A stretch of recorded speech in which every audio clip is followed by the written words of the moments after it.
தமிழ் குரல் நேயர்களுக்கு வணக்கம். இது ஒரு சிறப்பு நேர்காணல். அரசியல் விமர்சகர் திரு மருதையன் அவர்களோட இணைஞ்சிருக்கோம். வணக்கம் தோழர்.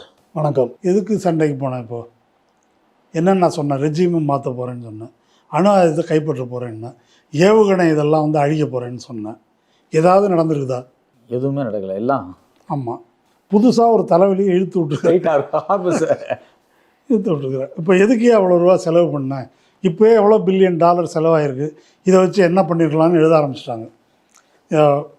இது மாதிரி குடியிருப்பு பிரச்சனை இது பண்ணியிருக்கலாம், அதை தீர்த்துருக்கலாம், இதை தீர்த்துருக்கலாம், மருத்துவமே இல்லாமல் இருக்குது, நீ வந்து ஒபாமா கேரை காலி பண்ண அதை கொடுத்துருக்கலாம், இதை இப்படி வந்து போய் ஆரம்பிச்சிட்டாங்க. அப்போ இந்த கேள்வியெல்லாம் வரும். குறைந்தபட்சம் ஒரு கப்பு வாங்கிட்டு வந்தாலாவது ஜெயிச்சிட்டோம். கொஞ்சம் ஒரு ரெண்டு கப்பு யுரேனியத்தை போட்டால் கொடுங்க, ஊரில் எடுத்துகிட்டு போய் வச்சாங்க. இப்போ நேற்றுக்கு வந்து அங்கே ஒரு ரேட்டிங் எடுத்திருக்காங்க அவருக்கு. அவங்களுக்கு அப்ரூவல் ரேட்டிங்னு சொல்கிறாங்க இல்லையா. இப்போது ட்ரம்ப்போட அப்ரூவல் ரேட்டிங் 37%. படு பாதாளம் இது. அப்போது இதை வந்து எப்படி சமாளிக்கிறது, ஏதாவது ஒன்று செஞ்சு பண்ணணும் அப்படின்ட்டு கிறுக்கு முத்தி போய் தான் இந்த மாதிரிலாம் வந்து ட்ரம்ப் வந்து செய்கிறத பார்க்குறோம். இது ஒன்று. இந்த ஜோ கென்ட்னு ஒருத்தர் ரிசைன் பண்ணார் தெரியுமா? ஆமாம், பயங்கரவாத தடுப்பு உளவு பிரிவின் தலைவராக இருந்தவர், ட்ரம்பின் தீவிர மாகா ஆதரவாளர், மேக் அமெரிக்கா கிரேட் அகெயின் ஆதரவாளர். இந்த ஈரானால் நமக்கு ஒன்றும் ஆபத்து இல்லை, இதெல்லாம் பொய் அப்படின்னு சொல்லிட்டு ரிசைன் பண்ணார். அவர் இப்போ என்ன சொல்லியிருக்காருன்னா, நீ இது மாதிரி பவர் பிளான்ட்டில் குண்டை போடுவேன், பாலத்தை உடைப்பேன்ற, ஏற்கனவே நம்ம பேர் ரிப்பேர். இப்போ இதை செஞ்சால் ஈரானுக்கு பாதிப்பு. அவன் பிடிச்சி அங்கே இங்கெல்லாம் குண்டு போட்டு எல்லாத்தையும் கொளுத்தி விட்ருவாங்க. என்ன? ஆமாம், மொத்தமாக பிரச்சனையாகி டாலர் வந்து படுபாதாளத்துக்கு போகும். அது வந்து ஈரான் அழியுதோ இல்லையோ நம்ம அழியிறது உறுதி, அதை நோக்கி அது போகும். இது தேவையில்லாத வேலை. அதனால் என்ன செய்யலான்னா, சைலண்ட்டாக வந்துருங்க. இது நம்ம வடிவேல் காமெடி சொல்கிறதுன்னா, ஒத்துக்கிறேன் உங்கள் அம்மா பத்தினின்றத ஒத்துக்கிறேன்னு சொல்லிட்டு வந்துரு. இதுக்கு மேலே நம்ம வந்து ஒன்றும் பண்ண முடியாது. ஏன்னாக்கா ஒரு காமன் சென்ஸ்லேயே ஒன்று சொல்கிறேன், திரும்ப இதுவும் கட்டதுர காமெடி தான். இதுவும் ஹார்மோஸ் வந்து இங்கே முடியுது, இங்கே வந்து இன்டர்நேஷ்னல் வாட்டர் தொடங்கிடுது. சரி, இவ்வளவு கப்பல், ரத கஜ துரக பதாதிகள்லாம் வச்சுருக்கிறீங்கள, அப்படியே உள்ளே பூந்துட வேண்டியதானே? காமன் சென்ஸில் உள்ள எதுக்கே வெட்டியாக நிப்பாட்டி வச்சுருக்கிற இவ்வளோ பேரை? அவன் தான் தடுக்கிறான்ல, சரி நான் உடச்சி உள்ளே போகிறான்னு போக வேண்டியதானே? ஏற்கனவே என்ன சொன்னார் அப்படின்னா, உள்ளே போகிறோம், கார்க் ஐலண்டை கைப்பற்றுறோம், உள்ளே என்னென்ன தீவு இருக்குன்றோம், முடிக்கிறோம் அப்படின்னு ஏற்கனவே சொன்னார். சொல்லிவிட்டு அப்புறம் கொஞ்ச நாள் கழித்து, ஒரு 2-3 நாள் கழித்து என்னாச்சுன்னா, ஐரோப்பாக்காரங்களை, பிரிட்டன்லாம் கூப்பிட்டு, நீங்கள் முன்னால் போங்க, நாங்கள் பின்னாலே வரோம். அவங்களுக்கு என்ன மேட்ருன்னு தெரியும். முன்னால் போனால் நமக்கு என்ன கதி. நான் வரலன்னு சொன்னார் ஒரு ஸ்டாமரு.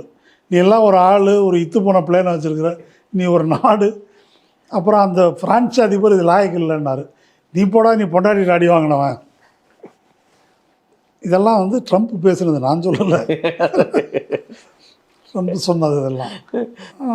அப்படின்னு சொல்லி ஒதுக்கி விட்டு, சரி நம்ம தான் போனோம்னா அவர் ஆலோசகர்கள் இருக்காங்கல்ல, அது ஈரானில் வாங்க வரவேற்கிறோம், உங்களுக்காக தான் காத்துட்ருக்குறோம், வரும்போது ஆளுக்கு ஒரு பொட்டி மட்டும் எடுத்துகிட்டு வந்துடுங்க அப்படின்னு அவங்க நேரடியாக சொன்னாங்க. நிறைய சொன்னாங்க. பேச்சுவார்த்தைக்கு நடுவே திரும்பவும் போர் வராது, நிரந்தரமான ஒரு அமைதி வரும் அப்படின்னு எதிர்பார்க்கப்பட்டது. ஆனால் 2ஆம் கட்ட பேச்சுவார்த்தையை வந்து திரும்பவும் துவங்கியிருக்கிறாங்க. அதுக்கு ஈரான் போக முடியாது அப்படிங்கிற நிலைப்பாட்டில் இருக்காங்க. இன்னொரு பக்கம் ஈரானினுடைய கப்பலையே வந்து அமெரிக்கா வந்து சுட்டிருக்காங்க, சிறைப்பிடிச்சிருக்கிறாங்க.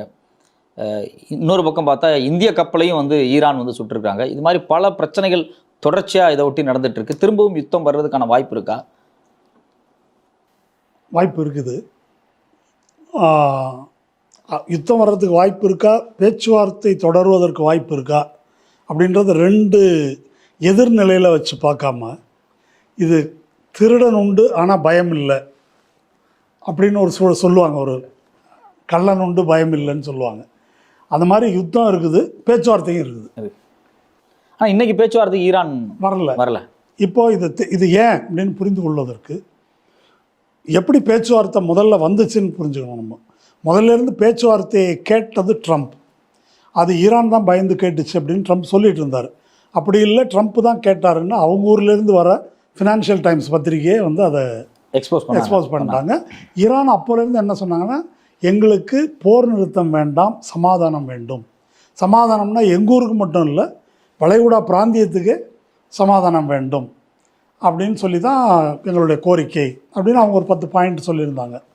அந்த 10 பாயிண்ட் நல்லா இருக்கே, அதிலே பேச்சுவார்த்தை நடத்தலாம் அப்படின்னு சொல்லி பேச்சுவார்த்தைக்கு வந்தாங்க. பேச்சுவார்த்தைக்கு பேச ஆரம்பிக்கும் போதே அங்கே ட்ரம்ப்புடைய ப்ரெஸ் செக்ரட்டரி அந்த அம்மா என்ன சொல்லிச்சுன்னா 10 பாயிண்ட்டை தூக்கி அப்போயே ஜனாதிபதி குப்பை தொழில் போட்டு அதெல்லாம் ஒன்றும் கிடையாது ஆமாம் அப்படின்னு சொன்னாங்க. சொல்லிவிட்டு பேச்சுவார்த்தை கடைசியில் முடிஞ்சு நாங்கள் ஒரு டீல் அவங்களுக்கு கொடுத்தோம், அவங்க அதை எடுத்துக்கல, அது அவங்களுக்கு தான் இழப்பு, எங்களுக்கு ஒன்றும் இல்லை அப்படின்னு சொல்லிவிட்டு நியூக்ளியர் இதை பண்ணவே கூடாது, அந்த செறிவூட்டப்பட்ட யுரேனியத்தை எங்கள்கிட்ட ஒப்படைக்கணும், இப்படி ஆகாத டிமாண்ட்லாம் வச்சு வந்துட்டாங்க. அப்போது ஈரான் அந்த பேச்சுவார்த்தை முறிவின் போது என்ன சொன்னாங்கன்னா, மேக்சிமலிஸ்ட் டிமாண்டு, அது ஒரு நாகரிகமான முறையில் சொன்னாங்க, இதை ஆகாததை இவங்க வச்சாங்க அப்படின்னு சொல்லிட்டு. அதுக்கு பிறகு இந்த போர் நிறுத்தம் தொடர்வதற்கு மட்டும் ஒரு இது பேசியிருந்தாங்க. அது என்னென்னா, ஹார்மூஸில் நீங்கள் ஃபுல்லாக எல்லாரையும் விடணும் அப்படின்றது அமெரிக்காவின் கோரிக்கை.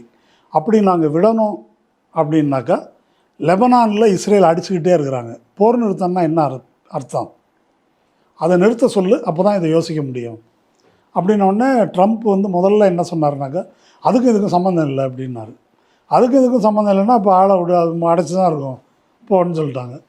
அப்புறம் வேறு வழி இல்லைன்னு சரி அப்படின்னு இவர் நேராக போர் நிறுத்தான்னு இவரே அறிவிச்சிட்டார்.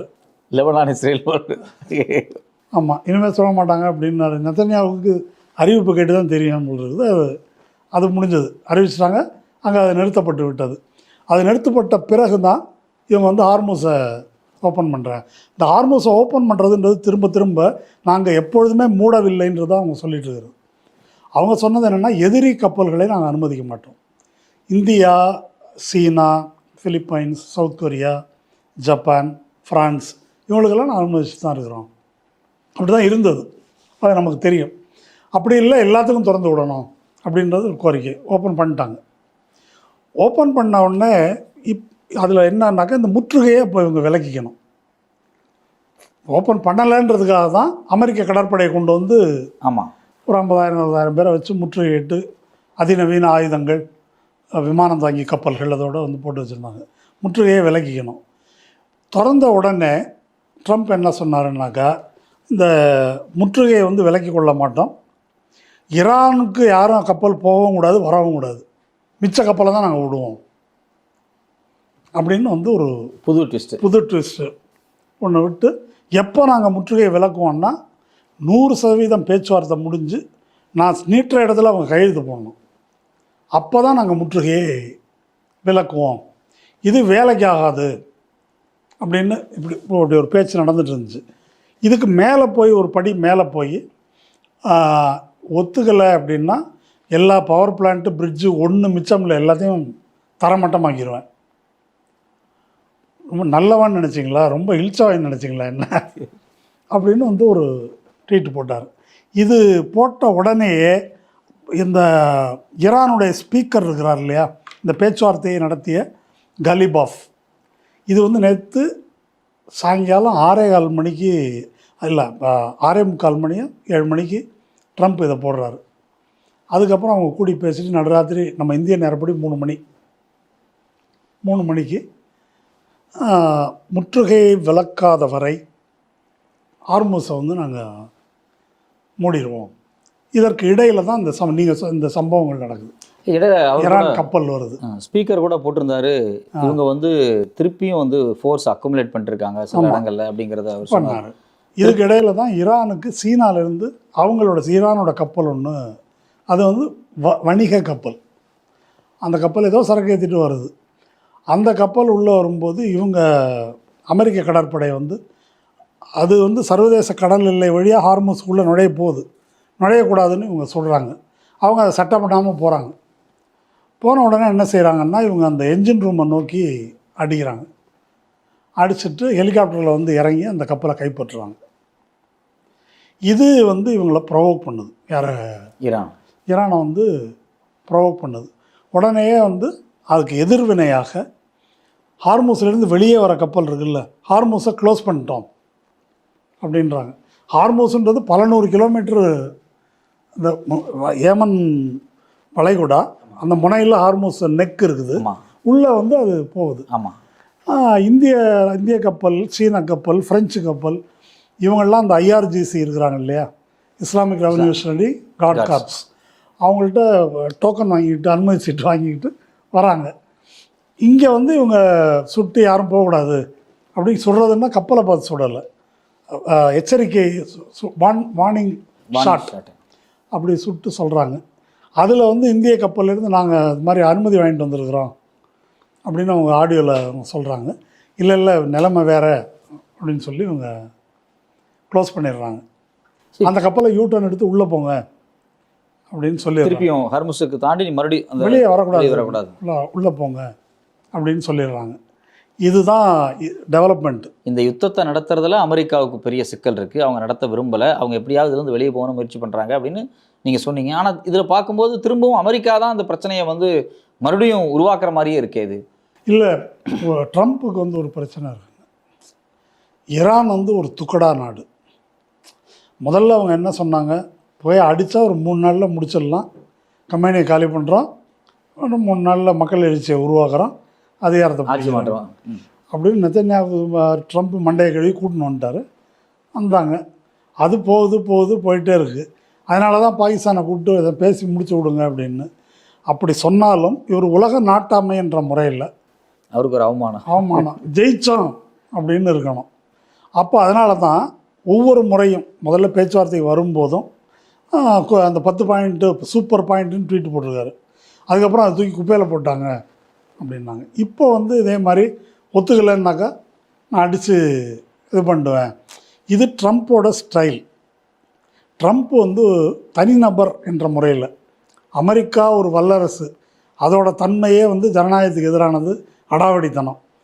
ட்ரம்ப்போட தனிப்பட்ட குணாதிசயம் என்னென்னா ஒரு லோக்கல் ரவுடி மாதிரி. ஒரு ரியல் எஸ்டேட் பண்ணுறாங்க இல்லையா, என்னப்பா காலி பண்ணுறியா என்ன அப்படிம்பாங்கல்ல, முதல்ல வந்து எவ்வளோ ரூபா வேணும் வாங்கிக்க, எவ்வளோ வாங்கிட்டு காலி பண்ணி, இல்லைங்க இது பாரம்பரியமாக நாங்கள் இருக்கிற இடம் போக மாட்டோம் அப்படின்னா ரவுடி அனுப்புவாங்கல்ல. இப்படி பழகினவர் தான் ட்ரம்ப்பு. அப்போ ட்ரம்ப்புக்கு அந்த மொழி இருக்குது. இது மாதிரி இது வந்த உடனே இந்த மொழியில் பேசுகிற ஒன்று அமெரிக்கா வல்லரசுன்ற முறையிலும், ட்ரம்ப்பு என்ற ரியல் எஸ்டேட் ரவுடி என்ற முறையிலும் வந்து அதை பேசுகிறாரு. அப்படி பேசும்போது அது என்ன ஆகுதுன்னாக்கா, பேச்சுவார்த்தை அப்படின்றது போற முடிக்கிறது. இது என்ன ஆகுதுன்னாக்கா, இவர் பேசுகிறது வந்து பற்ற வச்சு அதுக்கு மேலே கொண்டு போகிறதுக்கு வழிவகுக்குது. இதில் ஒரு சின்ன ஒரு லாஜிக்கான ஒரு விஷயம். இப்போ வந்து நெத்தன்யா தான் இந்த போருக்கு வந்து அமெரிக்காவை இழுத்து விட்டது அப்படிங்கிறது வந்து பல செய்திகளில் வெளியே வந்திருக்கு. குறிப்பாக அமெரிக்காவினுடைய கவுண்டர் டெரரிசம் சீஃப் நியூயார்க் டைம்ஸில் போட்டாங்க. இப்போ என்னன்னா, இப்போ நெத்தன்யாவுக்கே தெரிஞ்சிருக்குமோ, இஸ்ரேலுக்கே தெரியுமோ இந்த யுத்தத்தில் ஈரானை காலி பண்ண முடியாது, ஆனால் அமெரிக்காவை கொண்டாந்து இழுத்து விட்டுட்டா வேற வழி இல்லை, முடிச்சுட்டு தான் போய் ஈரானை முடிந்தவரை சேதப்படுத்தலாம். ஆனால் ஈரானை இவங்க நினைச்ச மாதிரி ஒரு 3 நாளில் யுத்தத்தை முடிக்க முடியும்னு உண்மையிலேயே இஸ்ரேல் நம்பி இருக்குமா? இல்லை, நம்பவில்லை. அப்போ அமெரிக்காவை ஏமாற்றி தான் உள்ளதுக்குள்ள கொண்டு வரும். இஸ்ரேலுடைய கருத்து என்னன்னு கேட்டால், முடிஞ்ச அளவுக்கு ஈரானை நாசமாகணும். இது வந்து அவங்க காசாலேருந்து ஹிஸ்புல்லா விஷயத்துலேருந்து அவங்களுக்கு ஒரு டேர்ம் இருக்குது, மோயிங் த கிராஸ் அப்படின்னு. சுற்றி உள்ள நாடுகள் எல்லாரையும் அவங்க பகைவர்களாக தான் பார்க்குறாங்க, அவங்க மேலே ஆதிக்கம் செலுத்தணும்னு நினைக்கிறாங்க. மோயிங் த கிராஸ்னால் அந்த வீட்டிலலாம் வந்து புல்வெளி வச்சுருப்பாங்கல்ல, புல்லூர் வளர்ந்த உடனே மெஷினை வச்சு ஓட்டி ஒரு லெவலில் வைப்பாங்க இல்லையா, அது மாதிரி வந்து ஹமாஸை அடக்கி வைக்கிறது, ஹிஸ்புல்லா அப்பப்போ அடிக்கிறது. அது மாதிரி ஈரானை ரொம்ப நாளாக அடிக்கலை, அடித்து ஒரு 10 வருஷம் பின்னால் கொண்டு போய் வச்சிடணும் அவங்கள. அவன் ரெடியாகி வர்றதுக்கு வந்து டைம் ஆகும். இதுதான் இஸ்ரேலோட அஜெண்டா. கவிழ்க்க முடியும் அப்படின்னு நம்பி வந்து அவங்க கொண்டு போனதை நான் நினைக்கல. இந்த காரியத்தை முடிக்கணும் அப்படின்றது ஒரு பெரிய பின்னடைவை ஏற்படுத்தணும் அப்படிங்கிறதான் இவங்களுக்கு நெத்தன்யாவுக்கு நோக்கம் அவ்வளோதான். அது அமெரிக்காவில் இருக்கக்கூடிய வல்லரசு ஜனநாயக கட்சிக்காரங்க, ரிப்பப்ளிக்கன் பார்ட்டிலேயே உள்ள ஆட்கள், இவன் நம்மளை யூஸ் பண்ணுறாங்க அப்படின்னு வந்து அவங்க தான் கத்துறாங்க. நம்ம என்ன அமெரிக்கா இழிச்சவாயனா, அவனுக்கு அடியாளா, அவனுக்கு பாதுகாப்பு இல்லைன்னா அவன் பார்த்துக்க வேண்டியது தானே, நம்மளை எதுக்கு இழுத்து விட்றான் அப்படி. இது ட்ரம்ப் ஏமாந்துட்டார். ட்ரம்ப் ஏமாறலை, ட்ரம்ப்புக்கு அதில் பல கணக்குகள் இருக்குது. நமக்கு அது என்னென்ன கணக்கு அப்படின்னாக்கா, பிஸ்னஸ் இஸ்ரேலுக்கும் மருமகனுக்கும் ஜாயிண்ட் வெஞ்சர் இருக்குது, UAEக்கும் மருமகனுக்கும் ஜாயிண்ட் வெஞ்சர் இருக்குது, பில்லியன்ஸ் ஆஃப் டாலர்ஸ் கொஞ்சம் நஞ்சம் இல்லை. அது கிரிப்டோவில். இஸ்ரேலில் அது மாதிரி பிஸ்னஸ்ஸு, ரியல் எஸ்டேட் பிஸ்னஸ்ஸு, காசாவில் மறுகட்டுமான பணி, அதில் மருமகனுக்கு வந்து இன்ட்ரெஸ்ட் இருக்குது. இது இல்லாமல் இந்த போரில் வந்து சமாதானம் வருது, போர் வருது, போர் வருது, சமாதானம் வருது. ஸ்டாக் மார்க்கெட் ஏறுது, இறங்குது. ஒவ்வொரு வாட்டி ஏறும்போதும் இறங்கும் போதும் பல மில்லியன் டாலர்கள் கை மாறுது. அப்படி கை மாறினது ட்ரம்ப்புக்கு வேண்டியவர்களுக்கு எவ்வளோ மாறி இருக்குன்றது கடவுளுக்கு தான் வெளிச்சம். கடவுளுக்கு வெளிச்சம்னா நம்ம இந்த அம்மா இந்த ஸ்டாக் மார்க்கெட்டில் வந்து இந்த அம்மா பேர் என்ன, லக்ஷ்மி ராமகிருஷ்ணாவா ஒரு கைதானாங்க இல்லையா, இமயமலையிலேருந்து ஒரு குரு சொன்னார் அப்படின்னு சொல்லிட்டு. அது என்ன அப்படின்னு சொன்னால், பங்குச்சந்தை சூதாட்டத்தில் முன்னாலேயே இவர்களுக்கு தெரிகின்ற தகவலை நமக்கு வேண்டியவர்களுக்கு பகிர்ந்து அதன் மூலம் பல கோடிக்கணக்கில் லாபம் இருக்கிறது. ஆமாம். இதில் இந்த நேரத்தில் நீங்கள் சொல்லும்போது இன்னொரு விஷயம் ஞாபகம் வருது. ஒயிட் ஹவுஸினுடைய முன்னாள் சீஃபாக இருந்தவர், அவர் மிஸ்டர் பெயிண்டர், அவர் கூட ஒரு ட்வீட் போட்டிருந்தார். ஈரான் யுத்தத்தை மையமாக வச்சு கல்ஃப் நாடுகளை வந்து ட்ரம்பினுடைய மருமகனுடைய நிறுவனத்திலிருந்து ட்ரோன்களை வாங்க சொல்லி ப்ரெஷர் போட்டாங்க, பென்டகனோட ஒப்பந்தங்கள் நடந்திருக்கு அப்படிங்கிற தகவலையும் அவங்க சொன்னாங்க. அது மிலிட்ரி இண்டஸ்ட்ரியல் காம்ப்ளெக்ஸ் தானே, ஒரு பவர் அஸ்ன்னு நினைக்கிறேன் ஒரு நிறுவனம். அந்த நிறுவனத்திட்ட வந்து நீங்கள் வந்து ட்ரோன்களை வாங்கணும்னு சொல்லி கல்ஃப் கண்ட்ரிஸ்ட்டை மிரட்டல் விட்டுருக்காங்க அப்படின்னு சொல்கிறாங்க. ஸோ அப்போ இது வந்து ஒரு பக்கம் இவ்வளோ பெரிய பஞ்சாயத்துகள் போயிட்டு இருக்கும்போது, இன்னொரு பக்கம் ட்ரம்பினுடைய தனிப்பட்ட குடும்பம் இது வந்து எப்பொழுதுமே போன தேர்தலில் ரஷ்யாவில் கூட்டு வச்சுக்கிட்டு இருந்தாலும் ஜெயிச்சிட்டான். கேம்பிரிட்ஜ் அனாலிட்டிகா பிரச்சனை இதெல்லாம் வந்தது.